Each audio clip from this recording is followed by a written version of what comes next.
Hai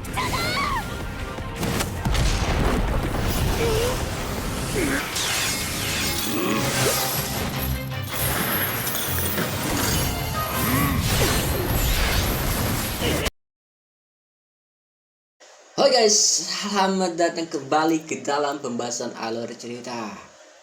Gak perlu berlama-lama lagi, kita langsung saja masuk ke dalam pembahasan alur ceritanya. Tapi sebelum itu, tekan dulu subscribe. Oke? Langsung gas. Kuy, berangkat.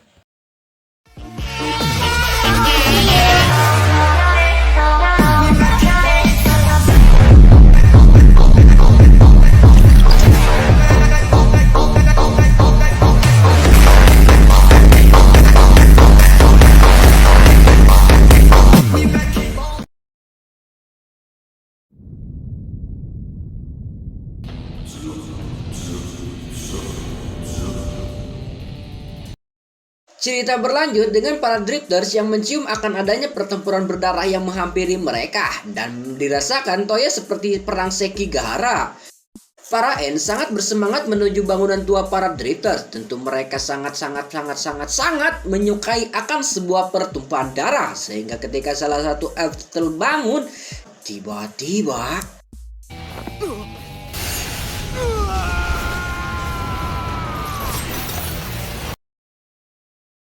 mendengar keributan dari luar membuat ketiga drifters itu akhirnya munculkan diri, sehingga untuk pertama kalinya ketiga orang tersebut menyaksikan secara langsung rupa pasukan yang paling ditakuti. Sadar akan para N yang membawa pasukan membuat fatwa ini menginstruksikan Sahara untuk mengumpulkan semua pejuang dan mengusirkan anak-anak dan wanita.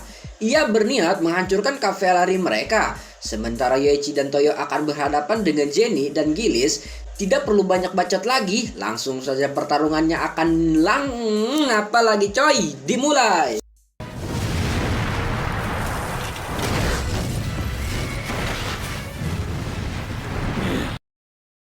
Sihir api yang digunakan Jenny tentu membuat pemuda si masuk kesusahan dalam menyerang, sehingga ia pun hanya bisa menghindar dan terus menghindar sampai terdapat celah yang nantinya akan ia gunakan. Ketika Toyo tengah terjebak oleh kobaran api dan selangkah lagi akan mati, tiba-tiba saja Olmi muncul dengan memasang tembok tanah yang berhasil menyelamatkan Toyo. Dari kejadian barusan, insting samurai yang dimiliki pemuda itu berkata kalau Jenny hanyalah penyihir yang kurang pengalaman dalam sebuah pertempuran. Belibet geng, weh. Sebelum kembali memulai pertempurannya, samurai tersebut terlebih dahulu mengucapkan terima kasih kepada Olmi karena telah menyelamatkan dirinya. Menurut analis yang dia dapat, Jenny ini adalah orang yang suka membanggakan kekuatan miliknya. Dengan kata lain, dia suka menjebongkan kekuatan pada orang lain. Bergeser terlebih dahulu ke pertempuran Yoichi yang saat ini tengah berlangsung. Tubuh fleksibel dan auto aim dalam mana tak bisa menghentikan Geilis. Walaupun ia sudah mengenai titik vital manusia biasa, Yoichi yang melihat anak panah yang ia lesatkan tidak berdampak membuatnya terkejut. Meski awalnya wanita ini sangat menikmati pertempurannya sebab ia mengira telah berhasil membidik titik vital musuhnya. Di dalam hutan, si Patwa tengah menunggu mangsanya mendekat. Walaupun berhadapan dengan pasukan yang berjumlahnya sangat banyak tak membuatnya gentar sedikit pun. Meski tidak bisa dipungkiri, kavaleri tersebut memiliki kekuatan yang hebat. Tapi ingat kata-kata ini, kalau otot bisa saja kalah oleh otak yang cerdas.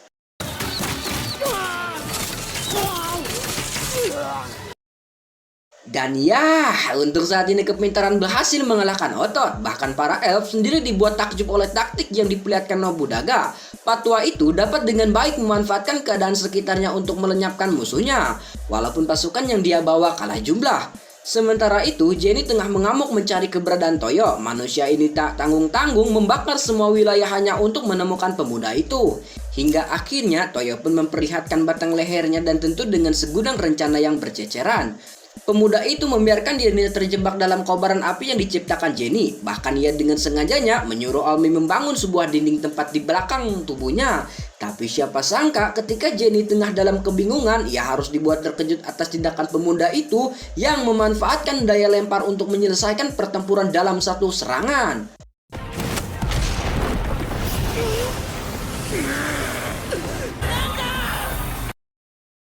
Alminu yang membangun tembok tinggi itu dibuat takjub oleh aksi gila salah satu drifters. Cewek tersebut sungguh tidak percaya kalau sihir pelindung yang dirinya miliki juga bisa digunakan sebagai pelempar. Itu semua sungguh di luar pola pikirnya, bahkan mungkin sang master tertinggi mereka pun akan ternganga bila menyaksikannya secara langsung.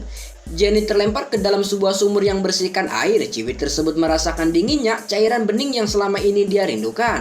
Hingga seketika kita dibawa flashback ke masa di mana tragedi yang mengakibatkan Jenny membenci manusia, yang mana perjuangan ia melindungi rakyat Prancis dibayar oleh pengkhianatan warganya sendiri. Alih-alih diperlakukan bak seorang pahlawan, ia malah disiksa hidup-hidup dengan alasan kalau wanita itu adalah penyihir. Kembali ke masa sekarang, di mana Yoichi masih baku hantam dengan Geilis. Raut muka menikmati pertempurannya sudah berganti dengan rasa kesal sebab musuh yang dia lawan tidak kunjung tumbang meski ia sudah mengenai titik vital.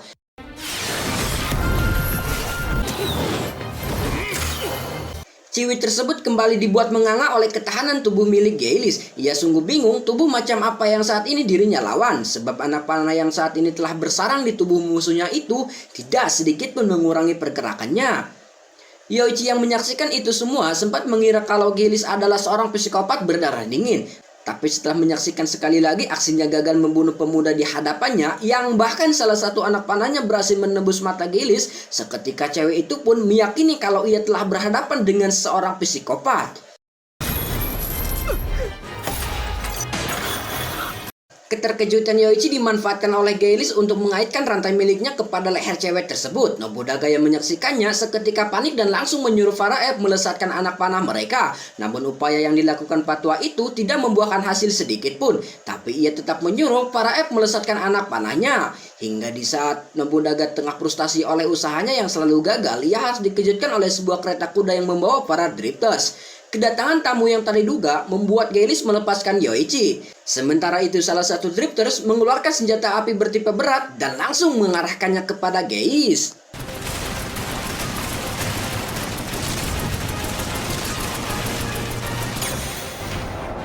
Kedatangan sekelompok orang ke tempat tersebut tentu membuat Nobunaga sedikit kebingungan, dan di sini akhirnya kita mengetahui nama guru besar Oktobris bernama Abe no Haruaki. Kehadiran tiba-tiba sebuah kelompok yang mengaku sebagai drifter juga membuat Yoichi dapat lepas dari cengkraman Geilis, hingga wanita itu pun mampu kembali bernapas lega, tapi harus kembali terkejut oleh munculnya sebuah suara yang sangat dia kenali, di mana wanita ini memanggil pemilik sumber suara sebagai Paduka Yohitsune. Sebelum menghilang, Yoshi hanya berkata kalau mereka akan segera bertemu, dan ia sangat menantikan waktu itu tiba. Kembali kepada Toyo yang saat ini tengah diceramahi oleh Obe karena tidak memenggal kepala Jenny. Alhasil wanita tersebut pun melarikan diri dari dalam sumur. Alasan samurai tersebut tidak memenggal kepala Jenny disebabkan dia adalah seorang wanita. Oleh karena itu Toyo enggan melakukannya sebab baginya membuat kepala wanita copot bukanlah hal yang keren. Meski jengkel dengan alasan pemuda di hadapannya, Abe pun hanya bisa pasrah karena prinsip yang dimiliki sang samurai sangatlah kokoh. Almi yang merasa asing dengan kakek tua dalam rombongan gurunya membuat rasa kepo seorang wanita bergelora. Abe menjelaskan orang tersebut bernama Barka Hannibal dan masih termasuk seorang anggota drifters. Keadaan beliau menjadi semakin buruk disebabkan salah satu drifters yang bernama Africanus Kyo terlempar saat mereka menuju ke tempat ini. Di antara keduanya terjalin sebuah hubungan yang bernamakan sahabat meski selalu berselisih.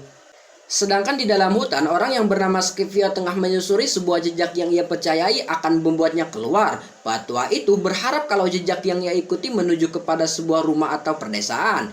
Tapi ketika menggeser semak-semak, ia dikejutkan oleh sebuah pesawat tempur yang dapat kita simpulkan milik Naoshi. Kehadiran Sokovia di tempat tersebut langsung diketahui oleh para prajurit berkepala hewan yang ternyata dirajai oleh Naoshi. Keberadaan Sokovia di tempatnya tentu langsung membuat jiwa bacotnya meronta, sehingga Naoshi pun memulai membacot panjang dalam bahasa Jepang, yang tanpa ia sadari kalau Hannibal hanya bisa melohok tidak mengerti dengan kata-kata miliknya. Ya, beginilah jadinya kalau orang lain marah pakai bahasa yang kita tidak paham, hanya bisa melohok.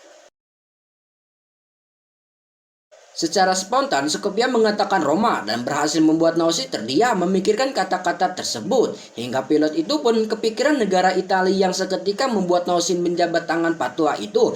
Seolah-olah adalah teman, bahkan ia juga menampilkan muka yang cerah. Tapi ternyata 偉大なるかなローン敵じゃねえか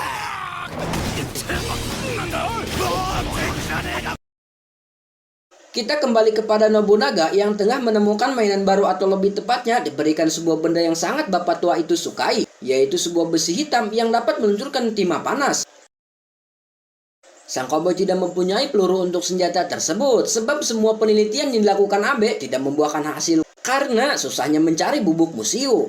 Nobunaga mendengar bahan-bahan yang dibutuhkan untuk membuat butiran peluru adalah bubuk musiu membuatnya nampak sangat senang dikarenakan ia tengah membuatnya dan tinggal menunggu bahan terpetik tiba.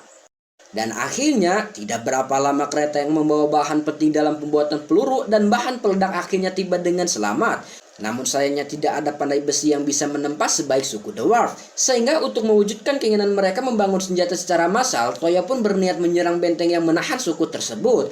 Awalnya semua orang menolak menyelamatkan suku pandai besi sebab suku para elf dan suku Dwarf telah berkonflik selama berabad-abad lamanya. Tapi setelah melihat tekad kuat yang dimiliki Toya, pada akhirnya Sahara pun memutuskan ikut sebab anak muda itu ingin menghilangkan konflik antar dua suku tersebut. Digadulkan sendiri situasinya berjalan seperti biasa tanpa adanya kekacauan. Namun itu semua tidak bertahan lama sebab tiba-tiba saja sebuah peledak muncul menghancurkan semua properti yang ada.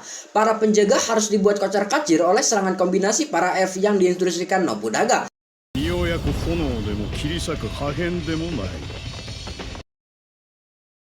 Para elf hanya bisa menatap ngeri melihat benda-benda yang selama ini mereka racik telah memporak-porandakan benteng tersebut. Seketika mereka semua pun mengerti dengan alasan Nobunaga yang selalu berkata untuk berhati-hati. Para prajurit istana harus dibuat panik dengan banyaknya kobaran api yang membuat jarak pandang mereka terbatas. Sehingga hal tersebut dimanfaatkan oleh para elf untuk membuat mereka semakin panik dan membuat para prajurit itu dipecah belah dan berakhir tewas.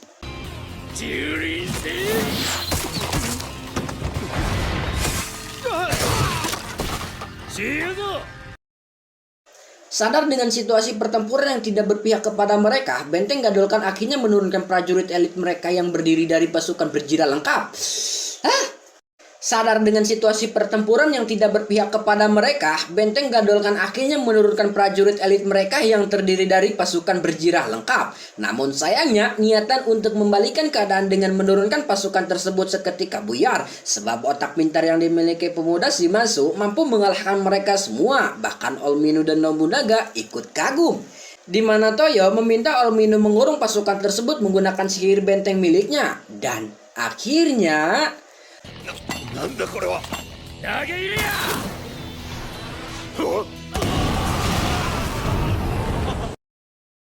Mendapati pasukan elit mereka telah menjadi daging panggang membuat semua prajurit hanya bisa menutup gerbang sambil menunggu bala bantuan tiba. Namun sayangnya para prajurit istana harus kembali berada di ujung tanduk sebab kakek Hannibal memberikan sebuah taktik yang mampu membuat mereka masuk dengan sangat mudah.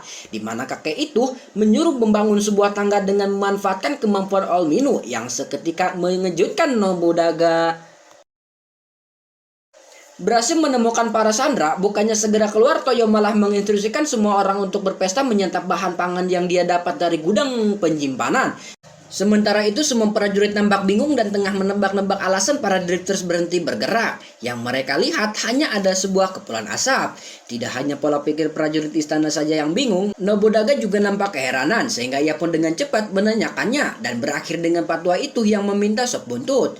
Toyo kembali ke tujuan awalnya menaklukkan benteng tersebut, di mana kali ini pemuda itu memilih musyawarah dengan menjanjikan mereka semua akan tetap hidup, asalkan mau menyatakan menyerah. Walaupun ragu dengan pemuda samurai itu yang akan menepati janji, mereka semua tidak mempunyai pilihan lain selain mencobanya demi masih bisa merasakan hangatnya matahari.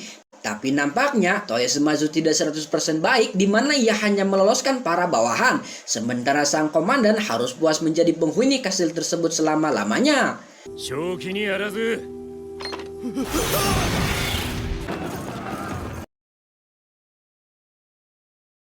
Di akhir cerita, kita diperlihatkan oleh Abe dan satu anggotanya tengah memantau aktivitas pasukan Raja Iblis yang berhasil membuat keduanya terkejut. Bersambung.